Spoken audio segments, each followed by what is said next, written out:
नमस्कार, मैं हूं आपके साथ निलोफर अंसारी और आप देख रहे हैं न्यूज समाचार जनता की आवाज। आइए नजर डालते हैं आज की बड़ी खबर पर।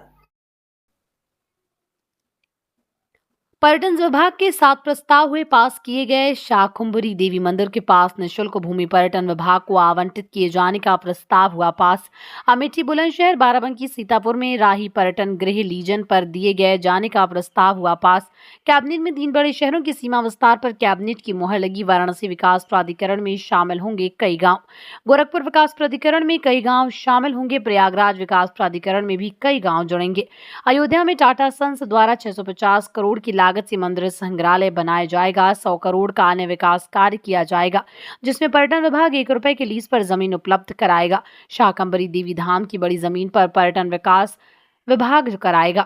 पर्यटन विभाग के बंद चल रहे आश्रय गृह को पीपीपी मॉडल पर 30 साल के लीज पर दिया जाएगा। 4 RFQ को अनुमोदित किया जाएगा।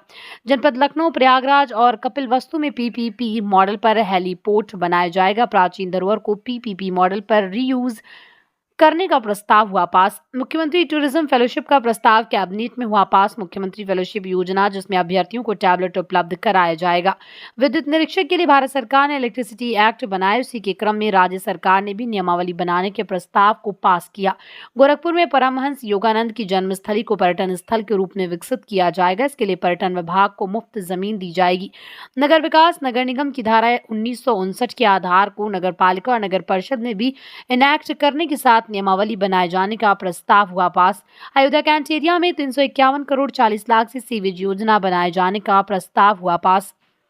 अमृत योजना में 1 में नगर निकाय के निकायांश में 50% कम किए जाने का प्रस्ताव हुआ पास। साथ ही राज्यांश बढ़ाए जाने का प्रस्ताव हुआ पास।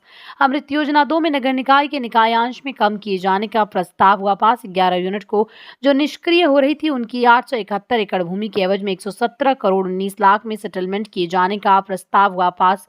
नोएडा सेक्टर 142 में 11.56 किलोमीटर में मेट्रो लाइन का विस्तार का प्रस्ताव पास। अमृतसर कोलकाता इंडस्ट्रियल कॉरिडोर में आगरा और प्रयागराज में इंडस्ट्रियल नोड बन जाने का प्रस्ताव पास।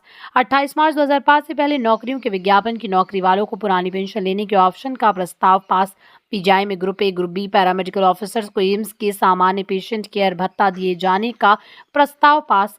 प्रमोट फर्म का प्रस्ताव उत्तर प्रदेश कैबिनेट में पास। वाराणसी, बरेली, मुरादाबाद विकास प्राधिकरण के सीमा विस्तार का प्रस्ताव हुआ पास। सैमसंग डिस्प्ले नोएडा को 207 करोड़ की कैपिटल सब्सिडी देने का प्रस्ताव हुआ पास। 4 सेंटर ऑफ इंटेलिजेंस बनाए जाने का प्रस्ताव हुआ पास। उत्तर प्रदेश में 9 कंपनी को एनओसी दिए जाने का प्रस्ताव हुआ पास। उत्तर प्रदेश गुंडा अधिनियम 1971, प्रदेश सार्वजनिक संपत्ति क्षति अधिनियम में बदलाव का प्रस्ताव पास। महिलाओं, बच्चों और गैंगस्टर मामलों पर एंटिसिपेटरी बेल न दिए जाने का प्रस्ताव हुआ पास। बैठक समाप्त होने के उपरांत मंत्री सुरेश खन्ना, ऊर्जा मंत्री सहित कैबिनेट बैठक के निर्णय को पत्रकारों ने बताया। उस जन्मस्थली पे पर्यटन विभाग उनकी जन्मस्थली को पर्यटन स्थल के रूप में विकसित करने के लिए आज जनपद गोरखपुर के ग्राम असरकरगंज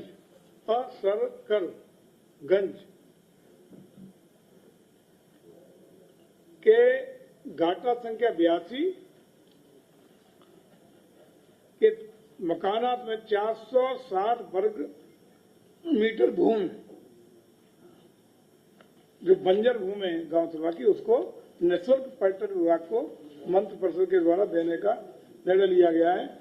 और इस जो भूमि हमें मिली है पर्यटन विभाग को, इस पर पर्यटन स्थल के रूप में परमहंस योगानंद जी की जन्मस्थली को हम डेवलप करेंगे, क्योंकि वहाँ लाखों की संख्या में प्रतिवर्ष देश और विदेश से उनके तमाम शिष्य आते हैं और उस स्थान के प्रति उनकी गहरी आस्था है, उसको डेवलप करने का काम हमारा पर्यटन विभाग करेगा।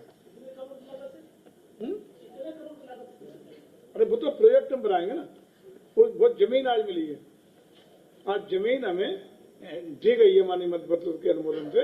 उसका डेवलपमेंट के लिए हमारी टीम जाएगी, टेक्निकल टीम जाएगी, उसको करके उसका प्रोजेक्ट बनाएगी। तो जितने का प्रोजेक्ट बनाएगा उस पर हम लोग सहमति और स्वीकृति देंगे। धन्यवाद। जिसमें 20,000 घरों को कनेक्शन देना लक्षित है और वो योजना ऑलरेडी आगे बढ़ रही है। लेकिन उसके थोड़ा बाहर का जो विस्तार था, जिसको कैंट एरिया, जो लोग अयोध्या से परिचित है, कैंट एरिया वगैरह उदाहरण के रूप में, वहां सीवेज की व्यवस्था नहीं थी, तो उसको व्यवस्था करने के लिए 351 करोड़ रुपए की योजना अमृत 2 में लेकर के हम आए थे और जिसको आज माननीय मंत्रिपरिषद ने मंजूरी दिया है। इस योजना के कार्यान्वयन से लगभग 28,000 एग्जैक्ट फिगर है 27,928 घरों को सीवरेज का कनेक्शन दिया जा सकेगा। इसका जैसा कि आप जानते हैं इसमें गवर्नमेंट ऑफ इंडिया का पार्ट होता है, राज्य सरकार का पार्ट होता है, थोड़ा निकाय का भी अंश होता है अमृत योजना में। और अगला जो प्रस्ताव है उसी में सुधार के लिए हमारे प्रस्ताव थे, उसको भी मैं बता देता हूं। तो ये तो अयोध्या की बात होगी। 351 करोड़ रुपए से के खर्च से 351.40 करोड़ रुपए के खर्च से 28,000 घरों को सीवरेज कनेक्शन देने के लिए योजना को आज मंत्रिपरिषद ने मंजूरी दी। उसमें कैंट का भाग विशेष रूप से आता है।